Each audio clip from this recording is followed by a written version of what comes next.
Omusumba Mutawe aweereza obubaka n'agamba studio ng'ekutte omuliro. Agambye atya praise code SPD, Mr. SPD, studio ng'ekutte omuliro. Thank you for the show. My regards to the entire Omunyo Kumacha crew. Mwena babatumidde ddala okuva mu control room ate yabitegeera bulungi amanya tufe oba tulaba ate mabega wa kamera ebeerayo abakyala n'abaami abatutereza obulungi ne tubeera class above tukubuzizaako nnyo ne tugamba gwe nti atamanyi kye bayita divine shoes wasigalira dda emabega fe tuzambala nakati gyendi mbali njala kujjayo ekigere nkiteeke ku mmeeza naye fedde nagamba abange kiki kyobaddeko put on a divine shoe and make a divine step to the future. Nagambye mukama yebazibwe nzikizanya naawe Honorable Kyagulanyi takyali levu yakukuba busepiki ye bonna abazze batambulira mu mbeera ezo baali babatutte mu nsi ensuubize. Charles James Mujenyi Smart nonze Kyagulanyi akalulu kafu okulonda tekunatuuka okulonda kutandika ku 20 oba tukabale tetukabala mujja kusulanga mulonda bangambye ndina ate no twandirondeddenga ku simu kuba bambajja gamba tubugunjaawo tubugunjaawo tujja kulondera ku simu kokka ku simu eza studio.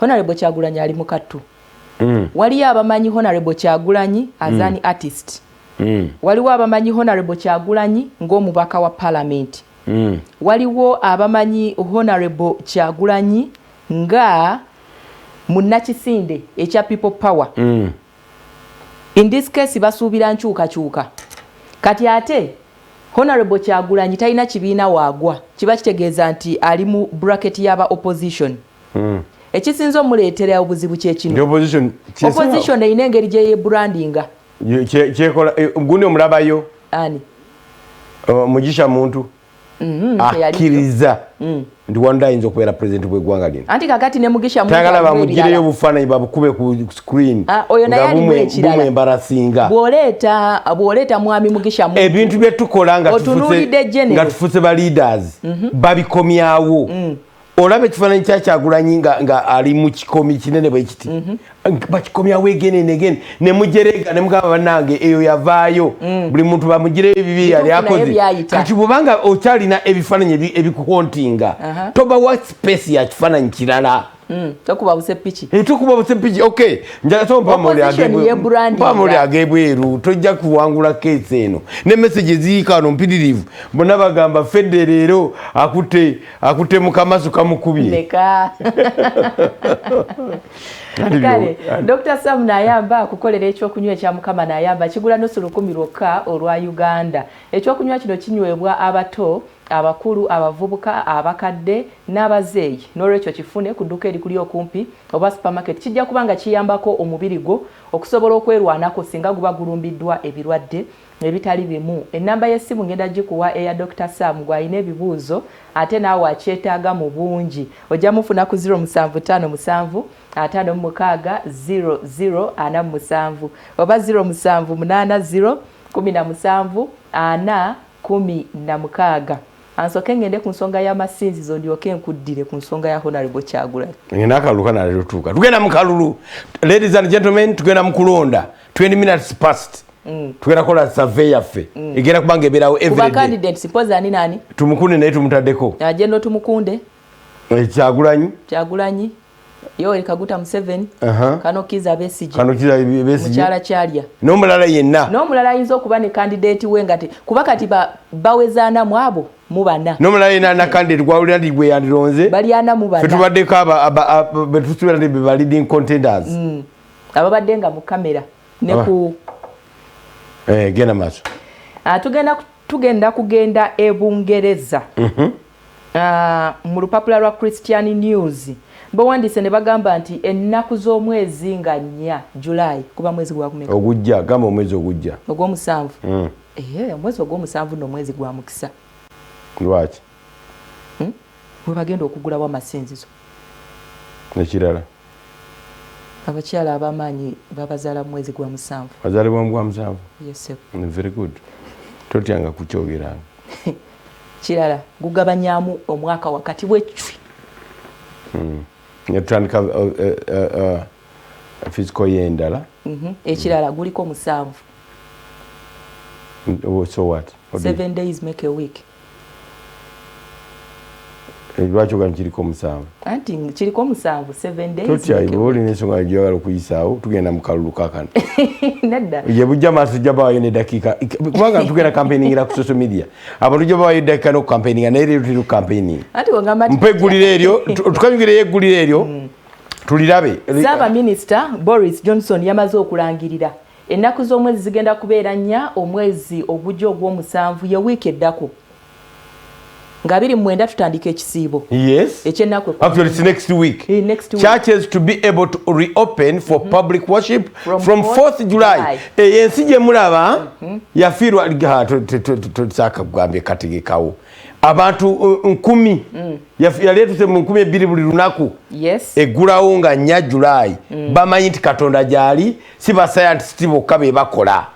Wano bagambye president yagambye chache ebyo ebijja okusemberayo ddala kubanga basayantisi be bakola nnyo okusinga Katonda. Yes. Yes, this is what it means. Nedda mutaputa bubi nammwe mulimba. Entaputa ya mweri. Chache zizizo. Ate wera bitandi tekigenda koma ku kusinza kwokka wabula bagambye nti embaga zigenda kutandika nazo okukkirizibwa. Embaga wano tetwateza stopping ako abantu nga 30 be bagenda okukkirizibwa okubeera ku mikolo gino egy'embaga. Abantu 30 be bagenda okubanga bakkirizibwa okuba ku mikolo egy'embaga eruyi eyo. Naye omuwendo gw'abantu abagenda okwetabanga mu kusaba gujja kusinziira ku bunene bw'ekizimbe. Obugazi bwe bugenda okubawa omuwendo gw'abantu omutuufu kubanga Ssaabaminisita Boris Johnson era yakendezeza 2 meters to 1 meter kati bo bamaze gikendeeza. Ekitegeeza bw'otula mu ntebe mu maaso entebe si abantu basatu eyo gye tulaba mu kyaki eno isoko zikomyewo entebe ezo komyawo neera tetezisembera entebe erabika y'abantu basatu. Ekitegeeza bw'otuula kwesooka neya wakati nogibuuka n'otuula kwesembayo emabbali ate entebe yemabiga yonna ne mugibuuka ne mutulamu omu ali wakati ontegedde wekiro kirina okubeera. Naye ate bo bagamba nti tewali nsonga ebakankanya akadde kano kubanga abantu bateekako obukookolo naye waliwo emize oba waliwo ebikolwa ebigobeddwa mu masinzizo wadde gagenda kuggulawo okwagaliza munno emirembe. Ebyo twabyogera ddana wano. Okusembera tekugenda kukkirizibwa. Ate nabyo tubyogera bwogezi. Noonya engeri gye nkisabika. Mama Maria. Okunywegera Mama Maria. N'empeta. Ezo traditional religions zikkiriza mu kunywegera empeta ya bishop. Zikiriza mu kunywegera Mama Maria omusalaba zikiriza kunywegera emisalaba as a way eyokusinza bagambye ebyo nate bijja kubanga bikkirizibwa naye teweerabira ekanani teri empeta ekanani teri misalaba n'omusumba yennyini akuyitako nga totegedde omusajja bamuyita Mukama n'ayamba yanyumya yali awo obujulizi naga yatuuka ekanani n'agamba na omusumba leero tajje newabeera wajja gamba handoza bano bebe naga banondoza bebezi bekifu agenda okula naye eddoboozi lyawulira ku rediyo liringa lyeryo mwebaze naga ampiseeko tyayiseewa aliyogererawa nedda yo yali ku kituuti nti naga akalulu katandise dakiika 3 naga yoyo nga yeye therefore a Canaan it's a humble place of worship. Yes. Ebyo byonna tebikolebwa obolombo bwa traditional religions tebuliyo kunywegera kukola biki ekiriyo kya mafuta ate nga amafuta ndozago gabeera nago anointing eba tegenda tusobola kutambulira mu ngeri eno endala buli muntu aba n'eccupa ye wanika amafuta tugaweeyo buli muntu agende n'amafuta ge. Yes, kuba akadde kano tusabira ku radio ne TV. Naye era bwe tutuuka wali eri wanika ebintu byo, ecupa z'amafuta nazo ziwanikibwa.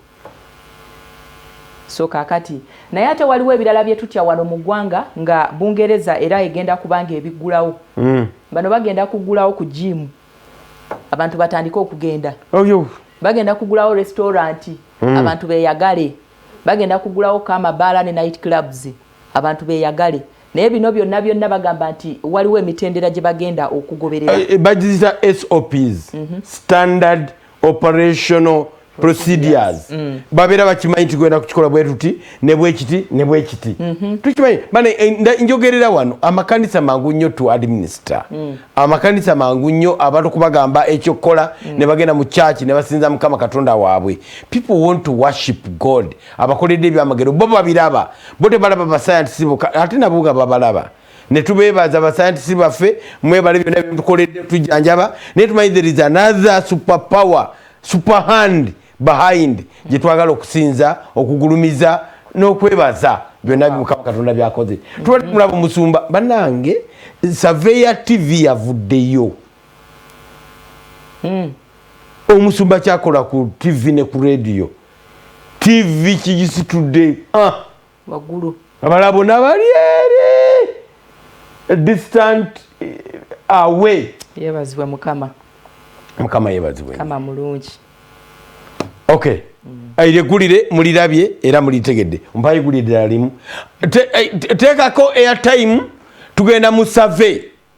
Senga okulonda kubadde kulwegenda kubera olunaku lwa leero virtual elections okulonda okumikutu. Candidate we ali badde afearinga atya. Tubagamba oyinza kubanga olina amaanyi nekana akalulu campaign ez'oku internet tezikumanyi. Oyinza kubanga goloza nti gy'olinnya gwejjeno mulamba tumukunde nga tebakuwuliranga nako kiregeza oba oli awo kyandibadde kyetagisa abantu ne bagendako mu bantu ne babalabako ne tuba ku bantu abamade obukofiira obungi nga bakumba mu kibuga Kampala. Zibasanze betwali twalonda edda naye nga tebaddanga mu bantu. Zibasanze abamanyi okulinda omwezi bakomewo batuwe bukkiro bwa sukaali. Ku mulundi guno tebagenda kufuna opportunity ebugaba. Kale tugenda kubanga tweyongerayo mu lupapula lwa Guardian. Guardian afulumira Bungereza. Okunoonyereza kukoleddwa aba Amnesty International. Nekizuulwa nti enteekateeka naddala mu mawanga ga Bulaaya eteekeddwawo okulwanyisa ekirwadde kya COVID-19 ejjudde obusosoze obutagambika. Bagamba nti mu mawanga agamu ba mu bitundu ebimu waliwo communities gye bakozesa obunyonyi obuflyingirako wansi okudisinfectinga abantu. Naye kakati bagamba nti ekyo lwaki kikolebwa ku bantu abamu ate ne kitakolebwa ku bantu balala. Kireeseewo obusosoze obw'amaanyi ekirwadde ekya COVID-19. Amnesty International egamba nti wabeewo obwenkanya okwetooloola ensi yonna. Bwe bagamba nti kakookolo kabeere ka buli omu ate quality ebeere nga yeeyo nga zonna zifaanagana. Obukookolo wano mu Uganda tubugaba naye si kusosola. President yagamba ffe nagenda tuwa obukookolo tebunajja. Ababugaba bwe nabo bambala obwo kye kibuuzo. Bugabwa naye ababugaba nabo bwe bambala kye kibuuzo ekiriwo. Naye mukoze bye obukookolo buteekamu design ate ne style. Nabone mufula kya kwambala ekiyawula omugagga ku mwavu. Anti kyekyo Amnesty International kyegamba. Lwaki abala mwagala mubawa akanyonyi ke kaba kabafuuyira okubajjako mbwe ekiwuka kya COVID-19 ate nga gwogamba kano ka sanitizer kamala nokassa wano. Lwaki? Esawa endagaane etuuse twagamba nti control tusuulireyo ekigambo ekitibwa essimu zaffe abatugenda kuba tukwata essimu 15 zokka. Tutegeeragana tukwata essimu 15 zokka ne ku social media kubanga kuliko abantu abalala nabo beeraba nazo tugenda kuba tuzibala. Ogenda otya okufollowinga awo live? Ku Facebook ojja kugenda oteekemu Salt Television wali ku search teekamu Salt Television. Page yaffe eriko ekifaananyi ky'abasomi b'amawulire. Mwami Waguma Kisuule, Sentongo Frederick Lugonvu, Rita Kamya, Justin Birungi Kayembe ne Nabwire Fede. Eyo ye page yaffe eya Salt TV. Ojja kugenda okwo obeere ng'ogoberera byonna ebigenda mu maaso. YouTube era Salt Television ojja kubanga otufuna bulungi nnyo.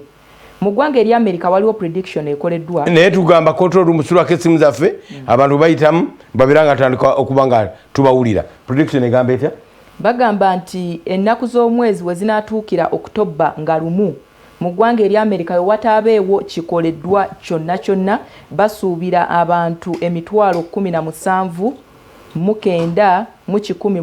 okubanga be bafudde ekirwadde ekya COVID-19 nabale kuganya ebiripooti ebyo naye era ddakyo biyisizaawo anti bagambe watabaawo kikolebwa ekintu kino beetaaga okukikwata obulungi jjukira nti ezimu ku alipoota zino zirina engeri gye zaagala okulengezaamuko omukulu ali mu buyinza mbu obulagajjavu bwe yakola mu ntandikwa nga ye ali awo awoza ng'alowooza ssenyiga busenyiga Wuhan China ng'alowooza munnayuganda buno obulwadde bwalaze abantu abatali bannayuganda ndi bali ku kizibu actually kati abantu bayagala kudduka kulwalira eno kubanga obweno buwona era bo bagambye nti okwambala obukookolo y'emu ku nkola etaasizza ensaasaana y'ekirwadde kino ekya COVID-19 kyebuuzibwa naffe obukookolo twambala naye twambala buliwa ekyebuuzibwa nti ffe obulwadde tubulina naye tulina buluwa twagala kugenda mu survey yaffe teeka okujjako ng'essimu yaffe ebuuseeko nga banaaba balabye twagala otekeyo essimu zaffe ku screen halo bwataddeyo essimu tubeera ni fair essimu giteekeyo namba abantu bamanye nti agimanye yekasi yakuba mwami byabakama abeere fair nsobole okubeera very fair electoral commission waliwo omukyala sisita aba yali sisitaani nali manyi international okubuli oba electoral commission naye ofiisi nga nzibu etya essimu ziyinza okuva n'otandika okukaaba okugobereza amateeka kati road map egamba kino tuyinza okuba nga obadde wagira Besigye nga mukyala kigoba wa yafiisi n'akaaba Musisi ne Lukwago ani yali akaabya munne ani yadduka ku bumbi okay twagala okukwata essimu nayaganye ziteekayo awo tubeera ni fair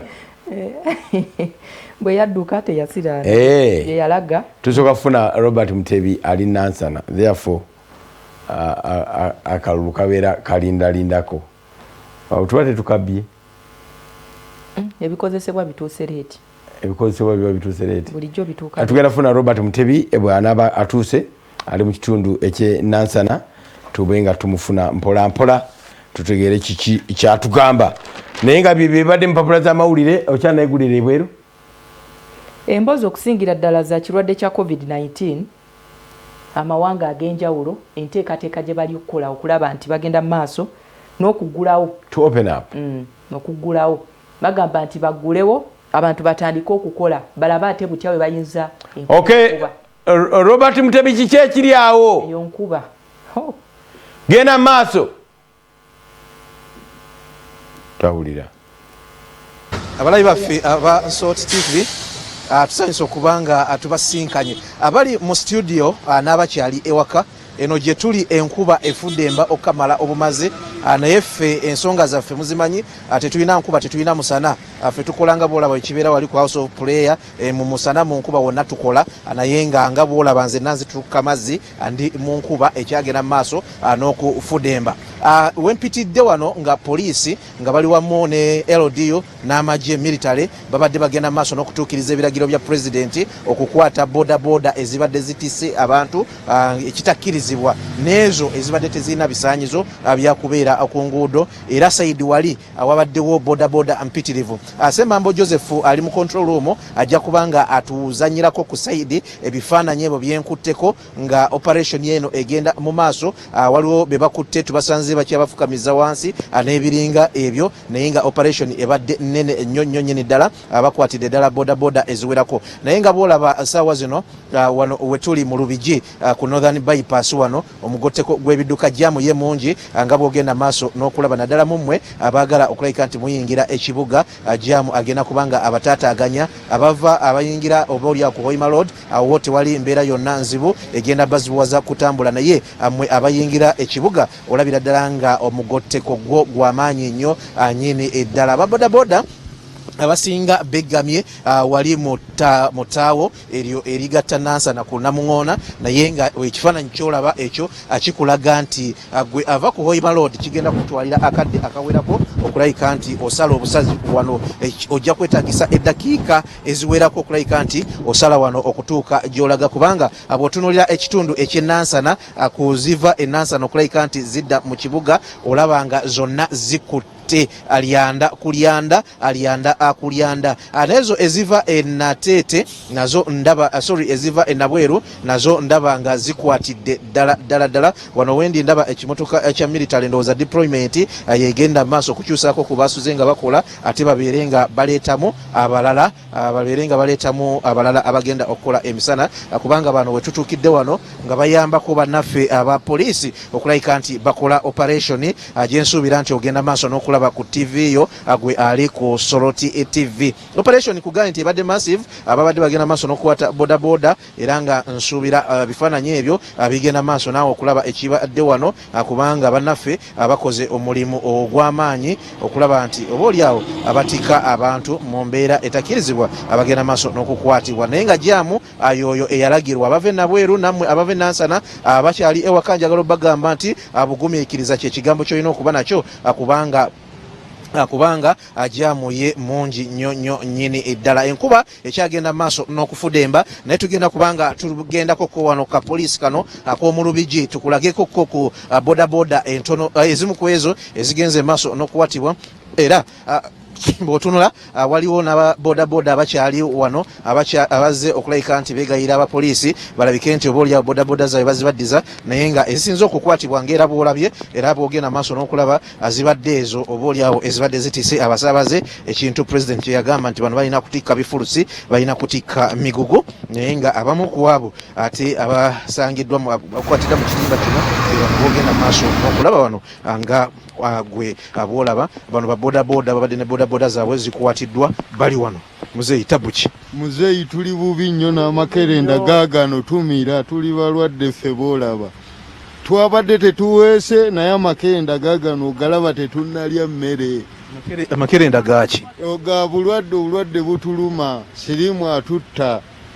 ate sirimu ne bodaboda bikwatiraganiro anti kakati nawadde nva mu ddwaliro nange eggafuna simirira eno ne bankwata zawadde sawa 10 muzeeyi gwe bakwatidde anze ekinkwasiza budde batugambye batandika bodaboda zino tandika otambula saa 12 n'ekitundu nze bankutte sawa 12:25 nze bakwadde bodaboda nga ate nga jjukira gyenva wala tulina okujjukira ebifulusi bye tusomba tubisombera kasubi ku katale abantu bakeera kumanja sitomba bifulusi kati gyenva nze nsula wakisa eri kasenge okiraba nga ina okukwata obudde nkeera ejjika muzeeyi yatugana okutikka abantu ekinkwasiza tayimu yenkwasiza ebatugambye afanda akutte nze batangambye essaawa zibadde zibulako eddakiika 5 okubeera bodaboda saawa zibazigambye okukola essaawa 12 ekitundu wagambye naye nga bulijjo tubadde tuyitawo saawa 12 nga tunaa okutuuka kuki ku mulimu kuba emirimu egyaffe gyakeera ab'enfulusi okimanyi bakeera bukeezi kola ki okusomba ebintu ensonga etukwasiza munnamawulire nange era bankwatidde budde bankutte kawungezi ssaawa 10 zadde 10 nga zigenda kuwera 11 kawungeezi ku makya kawungeezi eggulo twasuze wano ffe ku poliisi kuba nadde nsula wala nga nsula eri bunnamwaya Kiteebi nga sisobola kuddayira bwenzira bagenda kunkwata kaafiiri nensuulira ddala wano eno naye nga waliwo bakutte nga batisa abantu twabadde tetutisse wentuukidde wano nga waliwo n'abakyala be batuuzizaawo nga babakutte lwakuba nti babadde batudde ku bodaboda kumakya naye ffe okuva eggulo ebatukwatidde je sinnateeka muntu ku piki okuva ejjinja mpaka eno sinnateeka muntu ku piki nawadde ngenda kwanamu omusanvu embeera bweti bweri wano bano babodaboda bakwatiddwako bodaboda zaabwe muzeeyi bankutte essaawa zabadde bula eddakiika 15 okubeera essaawa 11 natuuse waka ewange ng'abaana balwadde ng'ate nange seewulya buki bulungi nesooka ngulya abaana bange akaddagala olw'okuba nze banzijanjabirako mambuga obudde wadde bugenze neŋŋenda onofune okubujjanjabi obwamangu tugenda okugula akadagala obudde ne bunkwata nga buli dakika 15 okwera 11 nanyonyodde abakulu ensonga tebasobola kukwata nga tezinawera sawa za kafyu wadde wabulayo dakika nemba nnyonnyola nti nva muki kufuna bujjanjabi ze bankute zibadde sawa 12 dakiika 26 awo nsoose genda ku kyena bweru nendaba nga ddala bakwatidde ddala piki nenzijja wano naye ng'obudde bukya naye nga kyenwanyisa bankubidde emali yange etuuse kaleerwa ebyennyanja nina ogenda obikimana kakati ku ssaawa eno bikyali ku kkubo biseraniddeyo sinafuna entambula gye esobola kugenda siweeka abantu wabala mbadde ngenda kukima byennyanja byange kaleero embeera bweti bwekedde wano wetuli ku poliisi wano mu Lubigi bodaboda ezimu kuzikwatiddwa zezogenda maaso n'okulaba omulabi waffe owa So TV mu kikwekweto ekikedde enkya ya leero ate nga tukitegeddeko nti ate n'olunaku olw'eggulo ate wabaddewo ebikwekweto ebyagenze mu maaso okulabika nti bakwasaganya n'okutuukiriza ebiragiro bya pulezidenti ku bantu abatagoberera kafyu obaoliawo n'okutikka abantu nga pulezidenti bwe yalagira era bagenda maaso n'okulabika nti baziregestalinga emukwemu kyekyo kyetwagadde okubawaako enkya ya leero embeera bweti bwekedde esayidi wano ajjamu mungi nnyo ku luguudo ono olwa Hoima Road kubanga ne Nansana ku masitoowa ebifaanaganako bwe biti nabyo bigenda mu maaso akyandibanga ku nguudo ez'enjawulo ate communication yayise mu bapoliisi nti amugende maaso n'okulabika nti amukwata abantu abalinga bano abalala bakwatiddwa abo bali wano mu kimotoka muno mwe bataddewo obuddamu bali wano ekkomera lyabwe lye lino bano bo babanyigidde wano nga bogenda maaso n'okulaba abasajja ba Kabaka beebo babise feesi naye nga babodaboda babakuumidde wano simanyi obakomera oba nkuba bye beetangira naye afanda ngambye nti begamye enkuba begamye enkuba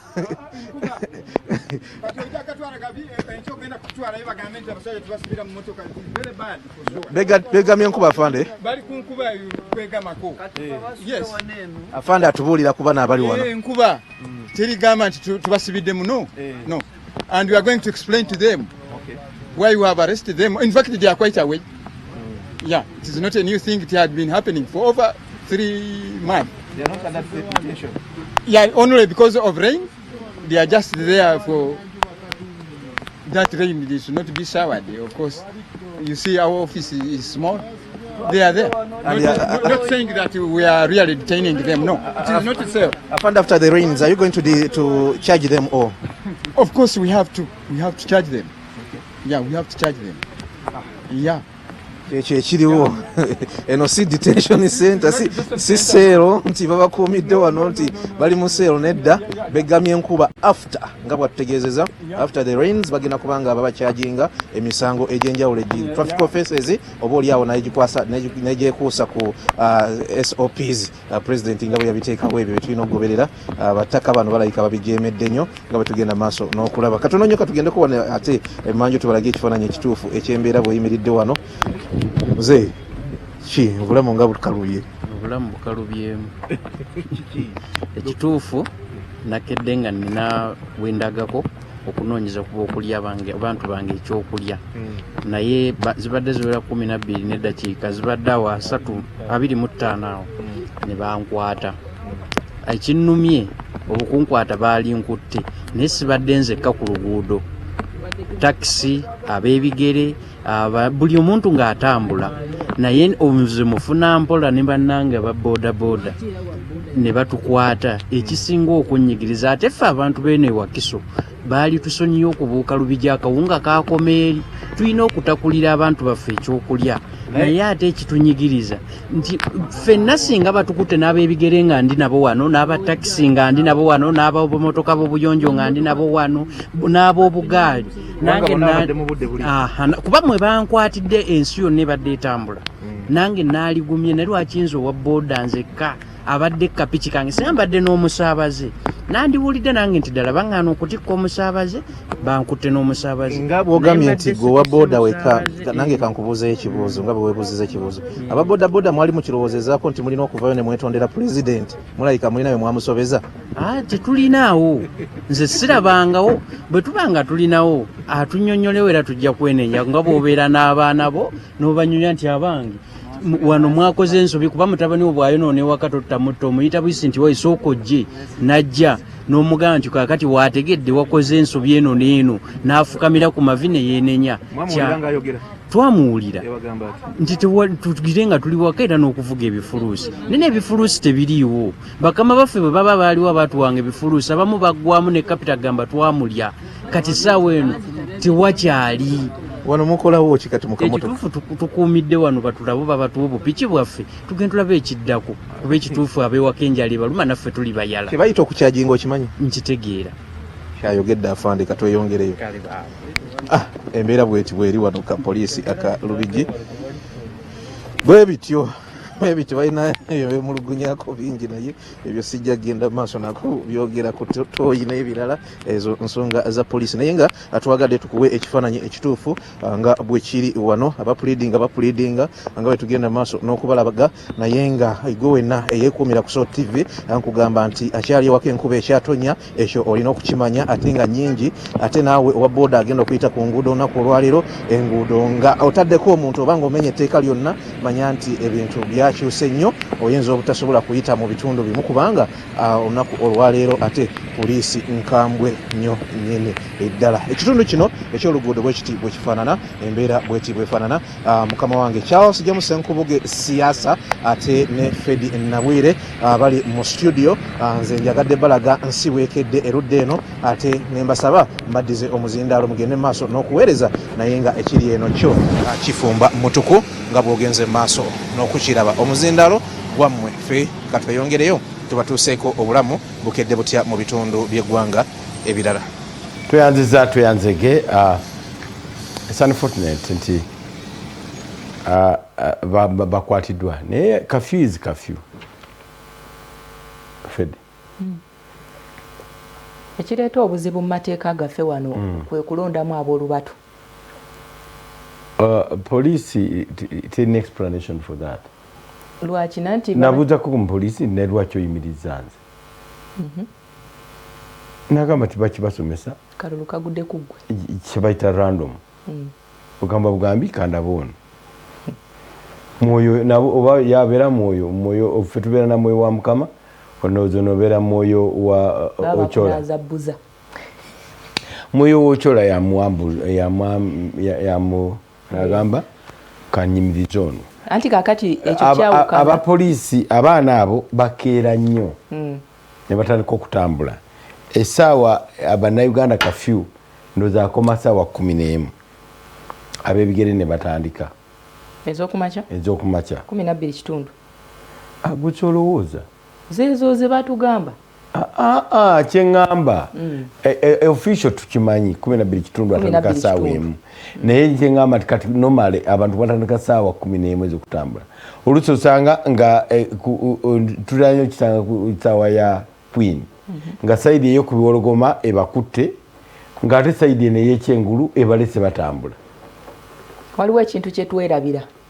Omukulembeze w'eggwanga yagamba nti abakola mu butale bwe baba tebasobola kudda waka babusulemu. Bwe twogera ku kafyu okumuteeka ku ssaawa 12 kitundu ez'okumakya waliwo klasi y'abantu gy'oboolese. Okusookera ddala be bakyala n'abaami abakola mu butale baba bakera ku makya kugenda kusuubula ku bimotoka. Omuntu owookubiri ye muntu ono ayokya obunyama ku kkubo. Omuntu asiika ebyennyanja ku kkubo ate bimukwatako wuwe ow'obunyama naye akeera 11 kugenda mu lufula kugifuna eno gye babaaga mu maliba tebalinda eri yakubbuca bayisaawa nga 3 kitundu babeera bagimazeeyo eyo y'oku kkubo gye bookya abamu bagera ensambu ya mugambutusi bagifuna wakati wa ssaawa 11 actually batandika na ssaawa 10 wezikoonera ssaawa 12 n'ebbeeyi eba erinnye. Ebbeeyi eba erinnye? Yes. So kakati eyo klasi y'abantu abakeera naye kyeŋŋamba pulezidenti teyabalowoozaako and rightly so police ntuufu nnyo okukwata abantu abamenye kafyu yabalowoozaako naye teyakola conclusion bulungi kati bano ab'obutale be yagamba basuleyo oli asobola okusula nakasero ekimotoka wekijja naye ate alina okukeera okusuubula mu lufula yasulewa tanawagenda kusula oyaba alina kukeera by all means agende n'ow'ebyennyanja kakati ekyo kibeere feya bona abantu bali inconvenienced ne police toyinza kiga nti bayole bonna lwaki okutte nze olina omuleka lwa bwavu na butamanyi oluusi mateeka anoonye puliida okay naye abawawa tugenda kwata ku masimu kakati getwabasuubiza esimu 15 zokka tuzanguye ekyo nakyo kive mu ddiro nekya tujja kiddamu is going to be part of the omunyo ku macha nga tukola survey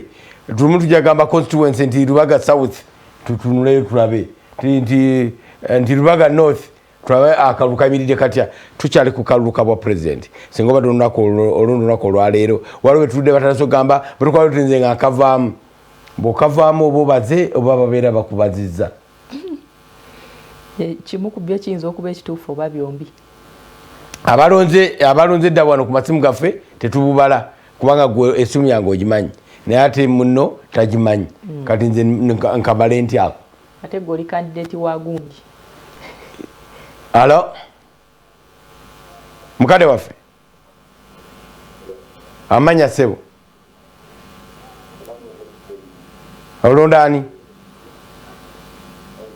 olondaani Sentamu Kyagulanyi alo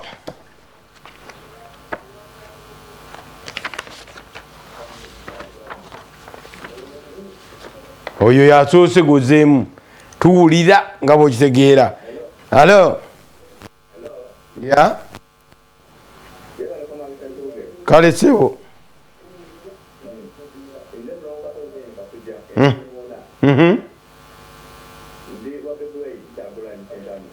okay omulala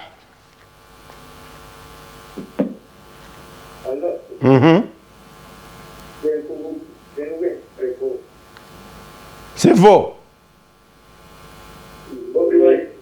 yesebo yakafunye dda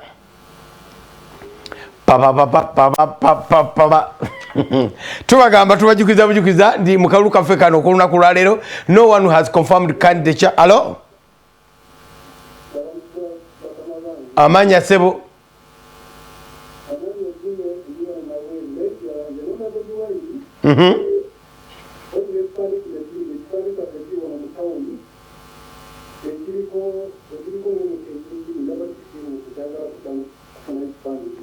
tuyanzege ku Pride Theatre. Thank you so much ku Olympus Fede. Hello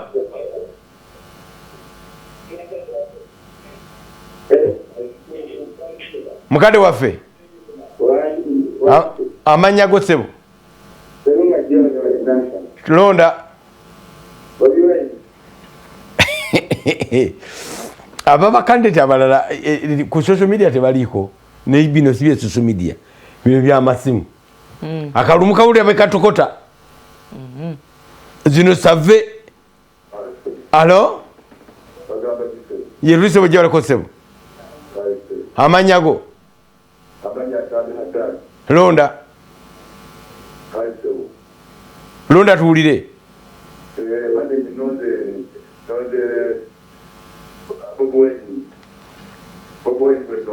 amina sewu tunatera okustopinga akalulu ne bakandidates abaje bali olukala luliko abantu 44 so kakati oba olina candidate bo nawe totya tunatera ogamba bali 44 so far bakakonfaminga ne EC ekikole kyenfunyiza si kya Democratic Party chaji tunatera ogamba knockout nanti kisulike alo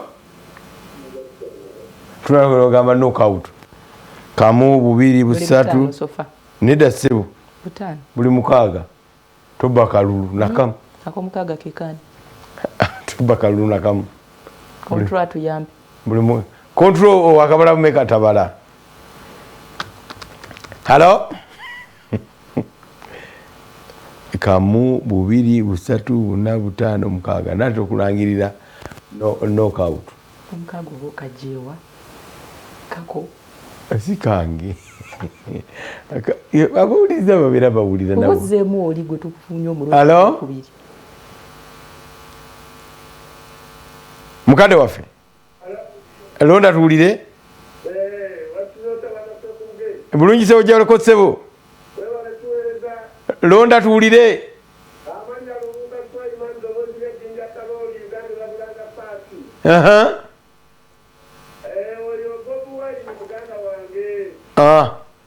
musanvu tubuzaayo kamu nangirire knockout.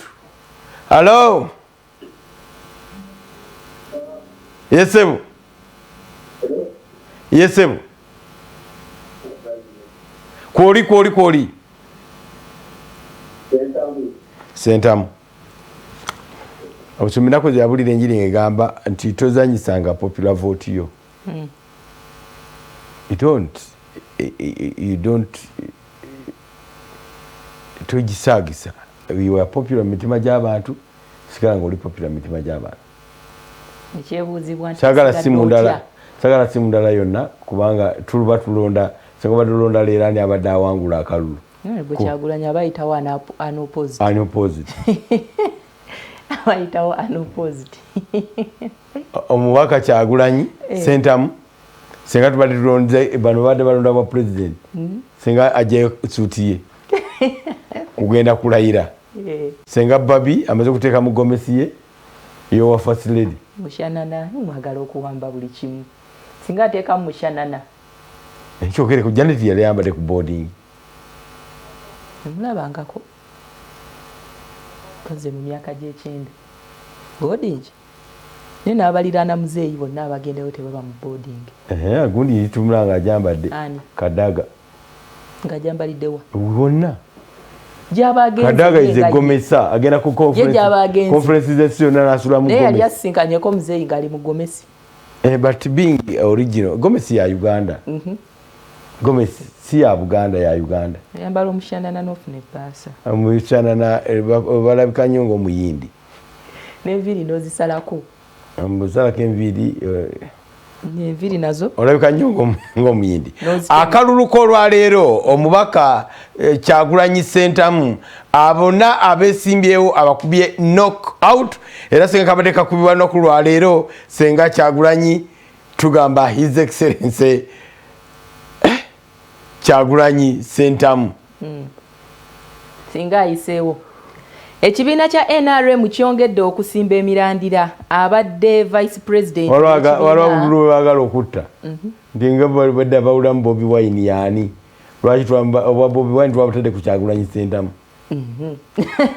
kyekyo kye nagambye olunaku lwe nze chairman w'akakiiko akalondesa nze bya mukama wa wano kati abutu bubala tekafudde y'omu kyefaananyiriza tekyefaananyiriza y'omu anti mu Agric wabaawo ebyefaananyiriza amannya g'emiddo gatawaanya kati bw'owandiika botanical name nga ya mu Lusami oba ya mu Luganda akidubetekana gamba eno kuba ne mu palamenti y'eggwanga tosobola kusanga document eriko Bobi Wine nsuubira Kyagulanyi sentamu kati awo bo bumuwadde lwakuba kifaanagananga kale kankikyuse Kyagulanyi sentamu sango gitandise mu kooti afunye obululu 4 Bobi Wine n'afuna obululu 3 kati awo Kyagulanyi naye akaayana nti Bobi Wine atutta obwange ne Bobi Wine agamba Kyagulanyi atutta obwange kakati gwe ali eyo olina okukimakinga clear from the beginning nti the official document zigamba kirala n'ekyona kyekiri it has been a knock. Ndowooza amannya agafulumira ku lukalala lwa isi gega agabeera ag'enkomeredde candidate gaba Kyagulanyi agatta amaanyi ne Bobi Wine era bw'anaagenda n'abagamba nti Kyagulanyi n'ateekako ne Bobi Wine aba ayitawo kakati awo obuzibu we bujjira waliwo asobola okuddukira mu kooti academic documents ze zigamba ki Kyagulanyi sentamu kakati kyekyo anti kati ne bwogenda mu kooti era kyekimu kubanga era abadde owokubiri era yeye era asinze yeye ne bwe munakikyusa ne mukizaawa akalulu ka leero kakubiddwa bwe katyo it has been a knockdown knockout pum tubagamba bwetyo birabise save yaffe olunaku olwaleero bwetyo bwegenze mpolampola twagala okutegeeza ensinga bweyimiridde tubagamba nti obulwadde bwa covid-19 bukyaliyo abaka basobeddwa bagamba akalulu k'oku internet bagenda kakola batya oyogera otya n'abantu nga tebakulabyeko oyogera otya n'abantu nga tebakumanyi nga tebamanyi oba oli musajja munene oba oli musajja mutono oba oli musajja ate TV zigeza olusinga oli katono Facebook ezirungiya nze n'abo abawala ku Facebook abalenzi ku Facebook nga mumanyi akutuza endiga ku ttale ne bamusuyo kyekifaananyi oba bateekamu buki nogaa naye ngaalinga yeye kati ebifaananyi bijja kuba bibuzaabuza kyogamba tugenda kufuna abantu abagenda okwegaana abakulembeze baabwe be banaalonda nti nete twalonda oyo si oyo oli yaliye bwati nga yeye bamukuba ekifaananyi embalabe zonna ne bazijjamu ne bateekako makeup kayitirivu ne bakipostinga ku social media kati gugwolaba wano akati ono mumulabye ate wano ezimu ku nsonga eziweesa obululu ng'ogjeeko ssente beauty yalaba ekifaananyi n'agamba kubamu akafaananyi nga tumusindise ng'agenza tukiikirira egindi kubamu akafaananyi ono bw'ayingira state house n'amagye tegamukugira ayitawo buyisi katumuwa akalulu ekirala kukaaba sympathy kati abamu balina kutandika kuvaayo kati bakaabe bagabe bannange waliyo abagaba ebidomolo ebyokunaaba mu ngalo nga kuliko ebifaananyi byabwe tubadde mu covid nga bagaba emmere obadde ng'ogiraba ng'eriko honorable so and so oli bw'alya ate bannayuganda tukuuma obukutiya kati obuddeeyo obwo bwakozesa okuteekamu yabutereka bujjamu yambako kujjayo kasooliwa mu nnimiro naye buli lwagira agamba omwana mpeereza akakutiya ka honorable Nabulime omwana agamba mami akaliwa ngaleeta tokamanyi kati eyo yonna aba aleekana honorable n'akateeka ku mugongo ava eri akatadde ku mugongo bagenda basoma so kakati waliwo agenda okukaaba okuba omulanga agambe nti but basically kyetuyiga mu covid-19 n'akalulu kano k'omulundi guno kimu kyokka nti you have to be there abaka babadde mu bantu baabwe bamanyi nti incumbent kati muzibu nnyo okuwangula bwobanga obaddeyo omanyi bwobanga abantu babaddemu ng'abantu obayamba abantu oteesa nabo abantu obeebuuzaako ebyategikwatako babyerabira dda actually byo byali mu kisanja kiri ekyaggwa okweyongeza emyaka ekisanja ekyaggwa true kino naye nkulaga nti kyali kyadda kati abantu bagetinga confused ne baluza togikwatako ababaka okulanira mu palamenti emyaka tegina Kyagulanyi ate yabaddeyo mu myaka 5 mu palamenti Kyagulanyi nga yakagenda naye kati olabira nti ebintu byerabirwa kati tebakyabijjukira actually mbadde nkugambye nti kyamwaka kya kisanja kiri era nga nzijukiranga ebyedda kati bwe mbadde nzijukira abajja wano ababuka okuva mu kibani yaabo balagawa abavubuka abo babaddawa nabo bali eyo bagenda mu kukola birala ndowooza tubagamba nti covid kyoyigamu kimu kyokka because tomanyi nkya kigenda kubeerawo keep on the ground bwobanga oli mubaka abantu bakulonda tolinda nti kaninde emyezi nze akalulu akange ngakola emyezi 3 egisembayo eriyo n'abakakola mu mwezi ogusembayo actually katino unfortunately abadde ku ground omwami alinda ababadeyo bajja n'abagulira akagoya akapya oddukanga abatakwagala kitegeeze olunaku olukulu olwo bwe lunaavaawo ku kalenda we banaalusiimuula ne balujja mu nnaku za public holidays tajja kujja ababadde ku ground bo bali excited namukwano gwange alinda olasi kyanzagamba kajje covid-19 ono yazze wadde yatutta obulamu yatutataganyizaamuko mu byenfuna n'ebintu ebirala naye yajjanga kirabo abaamumanya politikali baamukozesa abataamanya baasigala eyo nga batudde waliyo ababaka abavangayo ne bakwata mu nsawo zaabwe ne bagaba emmere off camera naye ne wabaawo ne banene abaayagalanga okugaba nga ne waba agenda okuwa ekidomola ky'okunaaba mu ngalo kamera ejje ate abaafunamu era politikali oli eyagaba awatali kamera yakyasinza okufuna yatuka ku bantu be kola ababaka badde bagenda nga batambula ne bw'ettaano ne bagabira abantu eyo mu byalo nga teri amanyi bannanga akawunga kaako bakola nnyo era bye bali mu bantu era bo tebatidde bagamba kajje ne bano bola bagamba nedda tugenda kulala tutya abantu bagenda tuba bibadde baligamba aterese ssente ze agenda azigabe ennaku nga ziweddeyo kati there is no opportunity to do that. Savage kolere ku bakansala atenze mutima gungamba neddagala ne bwe lizuka leero mutabani wa Musa ayinza okutajjaawo bintu bino anti babeera balina okusooka kubanga ddala kati kiki ekitugazaawo nga tulina abantu 8 nga 7 mu 17 baawonye 14 ne babazaayo e Kenya tusigaza abantu nga 8 bawere 8 okusinziira ku birimu 86. What is organization yakanyiza Uganda ku nsonga ki? Era ya kirwadde kya COVID-19 naye era tesoose kaayanya ffe yasooka kaayanya Tanzania. Tanzania bukyanga baggala wakiri twandiwulidde nti abantu batandise okufa naye bandigunjizaawo ekirwadde ekiri mysterious naye gye bali balamu kale tetulina bukakafu naye byandibadde everywhere ti bannansi b'eggwanga erya Tanzania bafa kati bali ku nguudo emirambo giri ku nguudo naye pulezidenti waabwe yalangirira nti teri kirwadde teri kuddamu kukebera teri kuddamu kujjanjaba baliyo bamala Katonda atubeere gye bali nsuubira nti abantu baneeno banoonya ekintu kimu buli kimu baagala babeere nga beba spearheadinze ng'omukono ogusinga obuzito omunene gwabwe. Tuddamu okulangirira ebivudde mu kulonda kwaffe okulunaku olwaleero omubaka Kyagulanyi Ssentamu afunye obululu 7 abala bonna 0000